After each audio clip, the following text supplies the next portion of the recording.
Welcome back, gang. So, in today's episode, I want to talk about one of my experiences. Just a caveat, this was my experience. It doesn't necessarily reflect the views or experiences of others. Some people may have had very different and/or wonderful experiences with what I am about to discuss.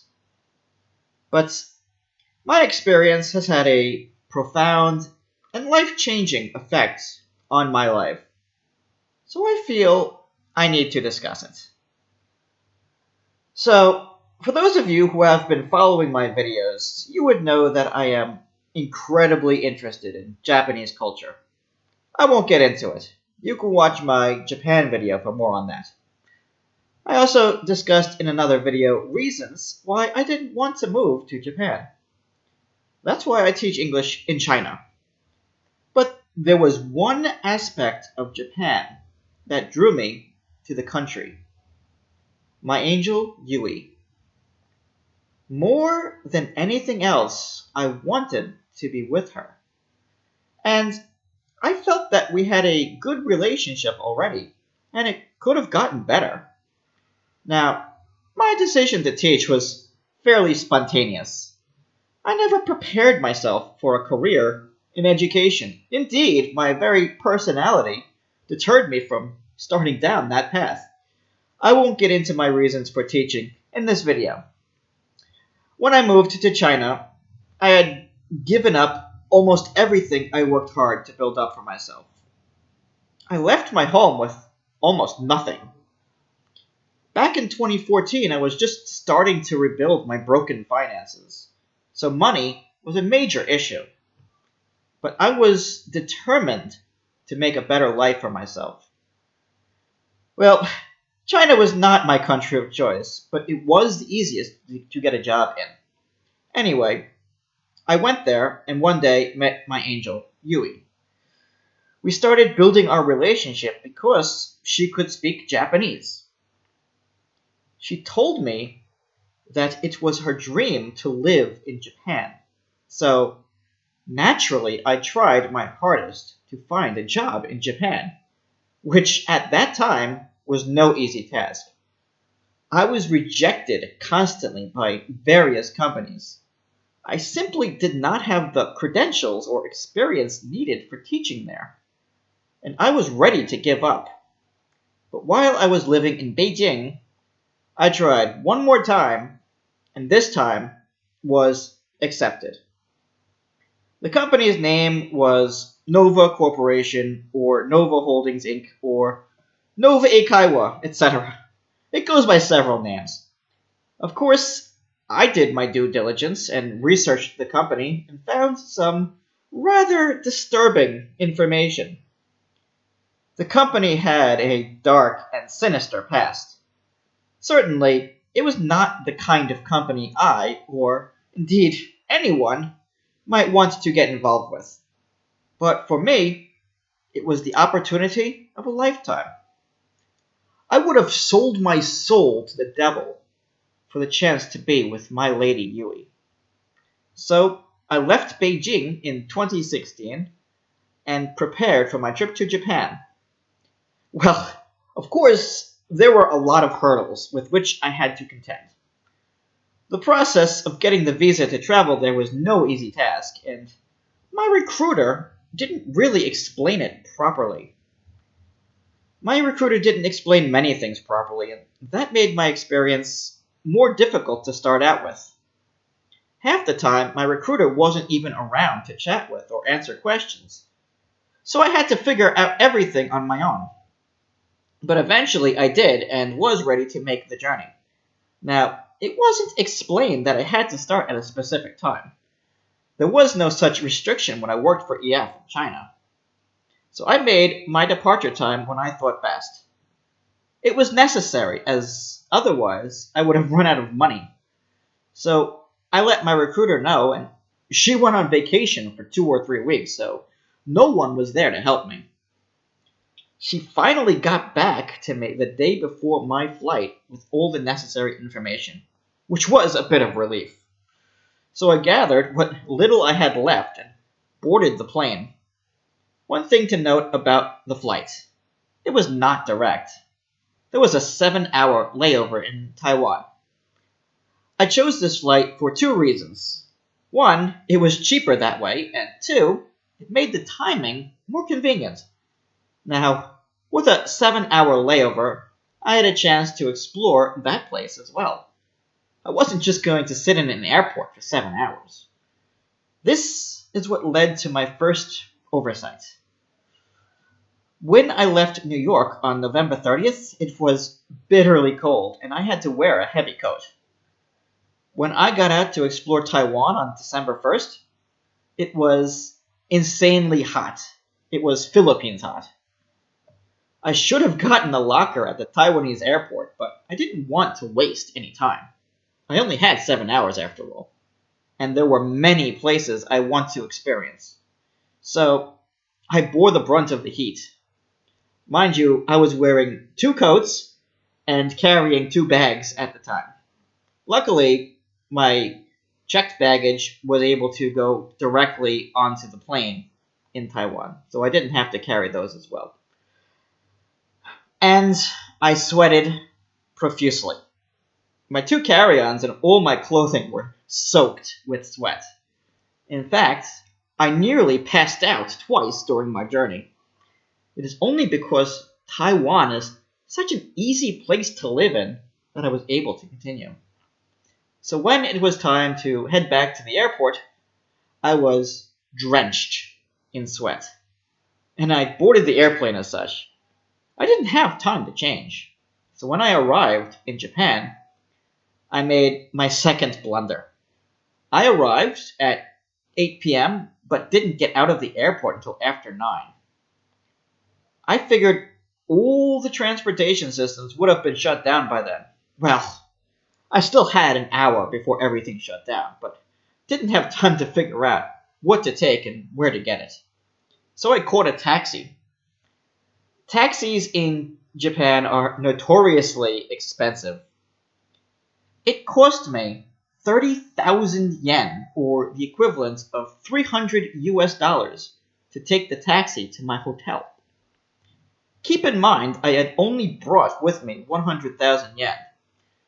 That was what my recruiter recommended for the first month. So I already lost about a third of my budget in the first night.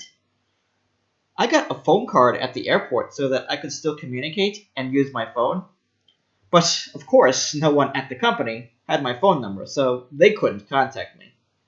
Anyway, at the hotel, I showered, finally, and threw my dirty, sweat-soaked clothes in my luggage with my other clothes, where it would remain overnight. I didn't have time to do laundry.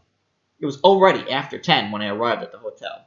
So I slept, and the next day, boarded a train to where I would be living. I'd already mapped out my route, but for some reason, the data on my phone wasn't working.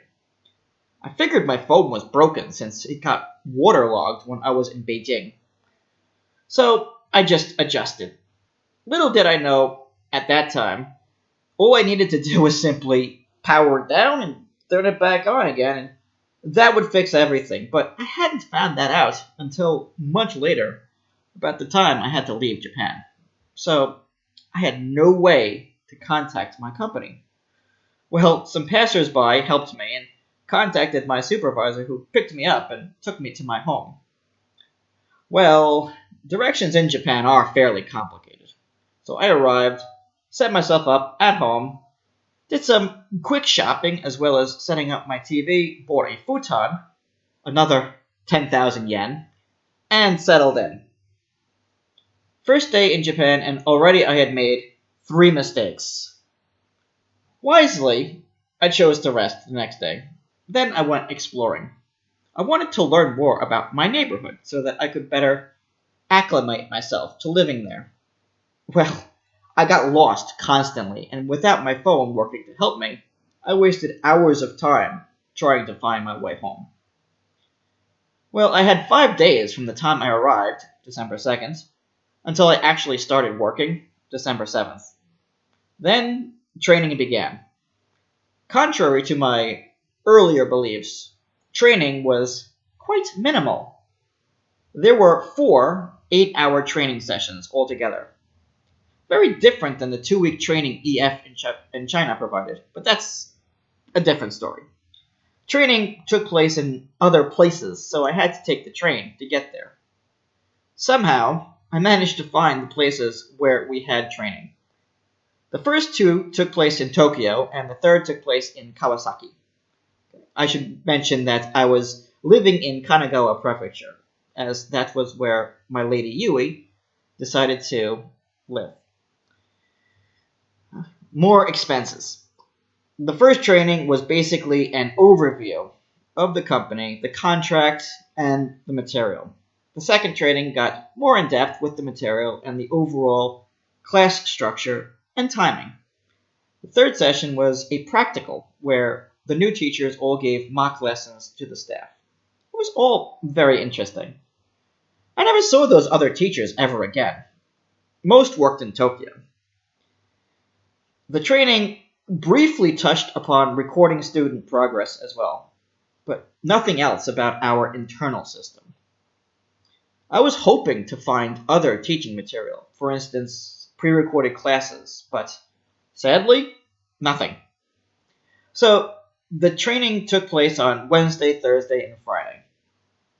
I was working 5 days, Wednesday, Thursday, Friday, Saturday, and Sunday. I was given the option to take the weekend off, but I chose to work, because that's just the kind of person I am. Very go-getter type. As a result, my schedule was not filled the first day. I had maybe 3 or 4 classes that day, certainly not the 8 required. Rather than easing me into my new work environment, the school just threw me right in. I was never afforded time to introduce myself to the material. I actually ended up using my own time for that. But whatever. So, I mentioned that my schedule wasn't filled. As a result, I was forced to hand out pamphlets in the breaks in between. At no point was this procedure even mentioned. There was a brief section in the contract about doing other administrative work. So they just sent me out into the street with no instructions but to hand out pamphlets.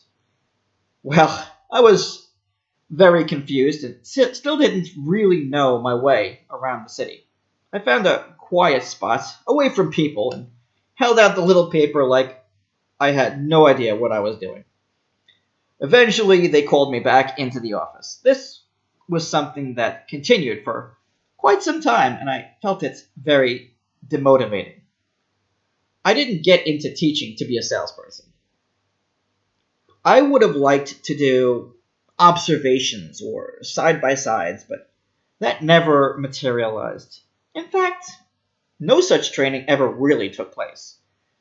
As for the class itself, it was basically just 4 people and me sitting around a table.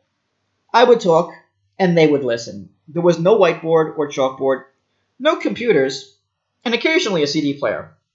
The school had 2, and one was inevitably used for the children's classes. I also had additional trainings on our special classes, which I rarely gave. So basically, the class amounted to me talking and writing everything down on a piece of paper to pass around to the other students so that they can read it, because most of them didn't understand anything that I said. I also had additional trainings on our special classes, which I rarely gave. On Friday was our 4th training in Kawasaki about children's classes and giving a mock children's lesson. The following week, I was given a children's class in another school, not one of my main locations. I should point out that while I was to teach in 3 different locations, the school sent me to various other places, I guess to cover for teachers or otherwise provide support for the school. So I was never working in the same place twice. This was very confusing for me. So I taught for 2 weeks, and then I had 2 weeks vacation. By the end of my vacation, I was running out of money, as you could imagine. So I asked the manager for an advance. His response was to find part-time work elsewhere. The school would not offer such support. In fact, the school offered absolutely no support. I had to get my own phone contract, my bank card, health insurance, entirely on my own, with my own, albeit rudimentary understanding of Japanese language. All I would ask for would be a little bit of money that the school could provide me, and I would have paid it back gladly. But that didn't happen. At least in China, the schools would support me with at least that much, but this school did not. I felt entirely on my own. Well, by the start of January, I ran out of money and had to convert my emergency money to yen. In fact, it was 6 weeks after I started that I actually got paid. I would have had enough money to make it through the month, as my recruiter suggested. I almost ran out of emergency money as well before I got paid.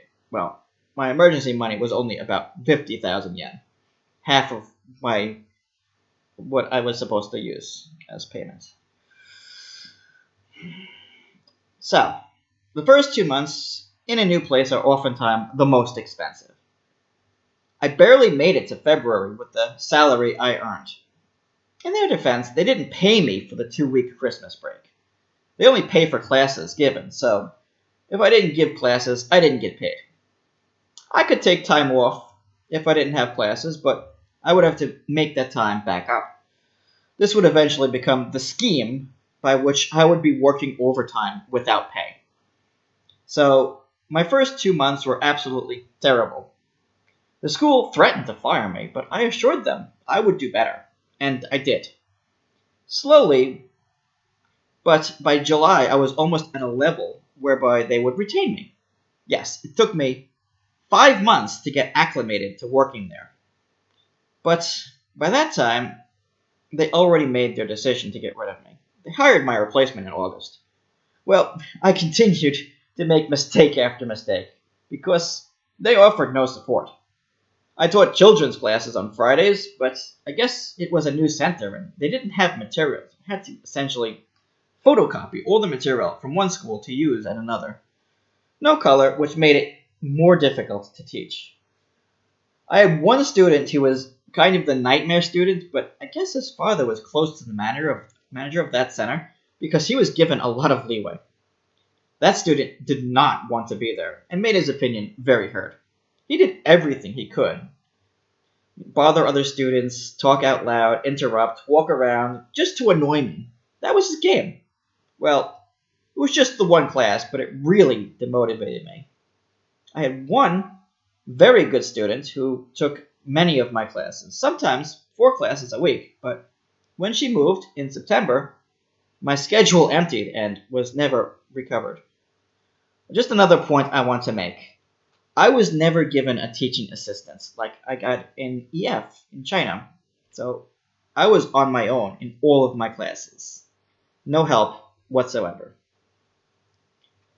So I ended up working basically 12 hours a day, but only got paid for 8. And I didn't always get paid for 8 hours. Sometimes 7, sometimes even 6, depending on how full my schedule was. When the time came up for my review in September, they basically told me to prepare to end my contract, but I pleaded with them to give me another chance. I was looking for other work, but couldn't find anything. Most companies had a lengthy recruitment process I simply didn't have time for. I needed more time. I should also point out that in September I got laryngitis, but worked through it. I often get laryngitis, possibly due to a condition I had when I was younger.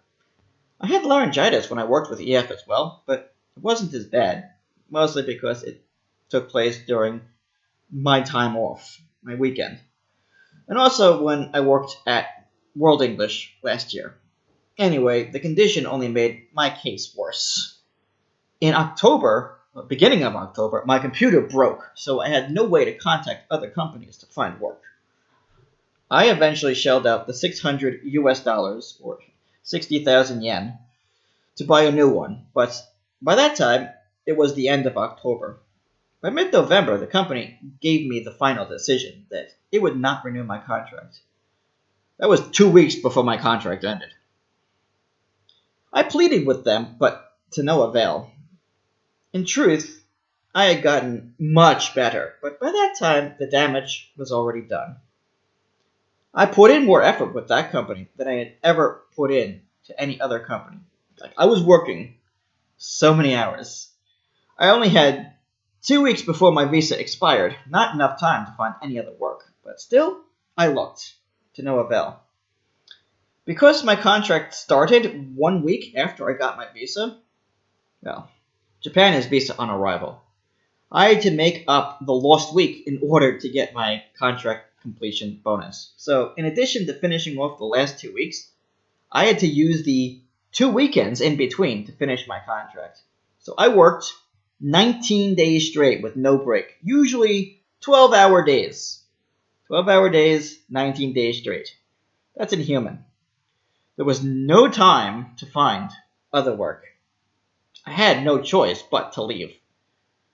So while I did get to meet up with my lady Yui again, mostly from May until September, by November I had to say goodbye to her again.